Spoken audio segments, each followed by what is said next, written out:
অন্নপূর্ণা যোজনার পারিবারিক তথ্য সংগ্রহ ফর্ম। হ্যাঁ, আপনারা ঠিকই শুনেছেন। অন্নপূর্ণা যোজনা পারিবারিক যে ফর্ম, সেই ফর্মটা সরকারিভাবে প্রকাশিত হয়েছে। যেটা অফলাইন যে ফর্ম বা লিখিত যে ফর্মটা, সেই ফর্মটা হচ্ছে 12 পাতার। অনস্ক্রিন যেটা দেখতে পাচ্ছেন এইটাই সেই ফর্ম। এখানে যে ডিটেলসগুলো আপনাকে নির্দেশনা দেওয়া হয়েছে এবং বিভাগ ক্ষেত্র আছে, সেই বিভাগ অনুযায়ী আপনাকে সমস্ত কিছু কিন্তু ফিল আপ করতে হবে। এখানে দেখতে পাচ্ছেন প্রায় 12 পাতার মতো ফর্ম আছে। এই টোটাল ফর্মগুলো যেই ইনপুট, প্রত্যেকটা জিনিস কিন্তু ধীরে ধীরে ফিল আপ করতে হবে আপনাকে।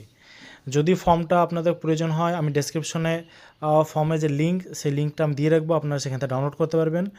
অবশ্যই এই ফর্ম সংগ্রহ করে বা এটা প্রিন্ট করে আপনারা ফিল আপ করার পর যেখানে বলা হয়েছে জমা দেওয়ার জন্য, সেইখানে কিন্তু আপনারা জমা দিতে পারেন। অর্থাৎ পঞ্চায়েতে হতে পারে বা বিডিওতে হতে পারে, যেখানে বলা হয়েছে সেই জায়গায় কিন্তু আপনারা এই ফর্মটা জমা দিতে পারেন।